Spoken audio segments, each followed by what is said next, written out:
Have you ever had an experience like this? Seeing a neighbor who has just passed away near your home? My friend Xiao Wu has encountered such a thing.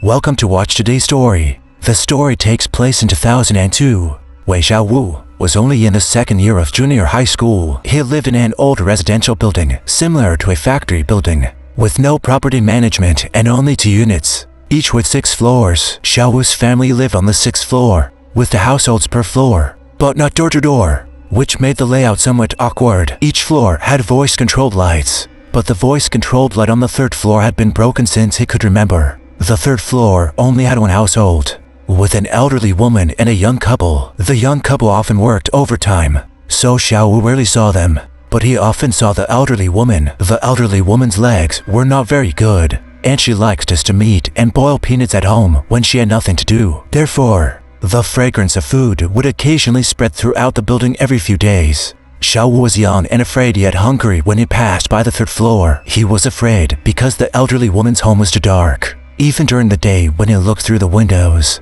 it was pitch black inside. At night, they only lit a dim light, and he was hungry for the tempting aroma of the food. It was too fragrant. Sometimes, when Xiao looked in from the doorway, if the elderly woman had just finished cooking something delicious, she would hand out a little bit for Xiao to taste from the window. Therefore, Xiao had a very good impression of the elderly woman, but the decoration style of their home was a bit gloomy, especially the dark green paint on their front door, which looked spooky even during the day. Next to the main door, there was a window that could be locked from the inside. If it wasn't locked, it could be pushed open from the outside, making it easy for thieves to break in. If it wasn't locked, thieves could climb in through the window. One day after school, Xiao Wu went to his teacher's house for tutoring and homework. After buying snacks on the way, he ate while walking back home. By the time he got to the bottom of his own unit building, it was already getting dark. There were 3 or 4 children playing and laughing outside the unit building. Xiao Wu was about to go upstairs and go home,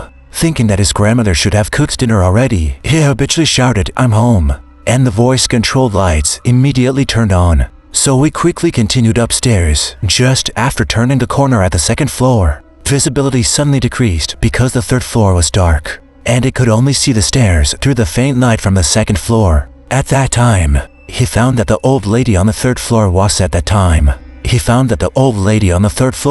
not at home today, but standing at the dark doorway of their house, with her back facing Xiao Wu. This was the first time Xiao Wu had seen the old lady leave the house since he could remember, and he felt a bit unaccustomed. No matter how he looked at the old lady, she seemed a bit panicked. He ignored her and continued towards his home. When the old lady passed by him, out of curiosity, he glanced back and noticed that the old lady had also turned her head. They were about 1 meter apart, and the old lady had an expressionless face, looking a bit gloomier than usual. Suddenly, the old lady said, "Are you finished with school?" Xiao Wu replied, "Yes, I am. Why did you come out?" Xiao Wu asked. However, the old lady did not answer at this moment. Xiao Wu suddenly noticed that the surrounding environment was surprisingly quiet. He went up to the 1st and 2nd floors and could still hear the children laughing outside the unit. But at this time, not only the children's voices, but even the usual low noises were gone. It was extremely quiet,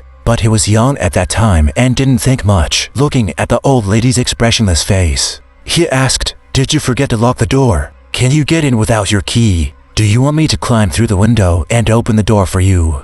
As mentioned earlier, their window could be opened from the outside. However, the old lady did not answer. Xiao Wu walked over to push their window and found that it was locked from inside and couldn't be opened. He turned around and said to the old lady, "It won't open. It's locked inside. Maybe you should wait a bit longer." The old lady nodded, and Xiao Wu didn't care and went upstairs until he reached the top floor. After returning to his own home, the particularly quiet atmosphere immediately disappeared. The laughter of the children downstairs and the sounds of cats and dogs were heard again. At this time, Grandma had already prepared dinner and was waiting for him to come back. Then they ate while Grandma told her about what had just happened. After hearing it, Grandma's face changed. She repeatedly confirmed with Xiao Wu, "Is what you said true?" Xiao Wu said, "Yes." Grandma quickly made a phone call and didn't continue eating. She took Xiao Wu downstairs with her. When they went downstairs, he found that the old lady had disappeared. Looking through the window, it was pitch black and he didn't know if anyone was there. Then his grandma took Xiao Wu to an old man. This old man looked at Xiao Wu for a long time and then said to his grandma, "It's okay. Your grandson is fine. That old lady couldn't go back because she was blocked by a door god. It so happens that your grandson saw it. There's no grudge between them.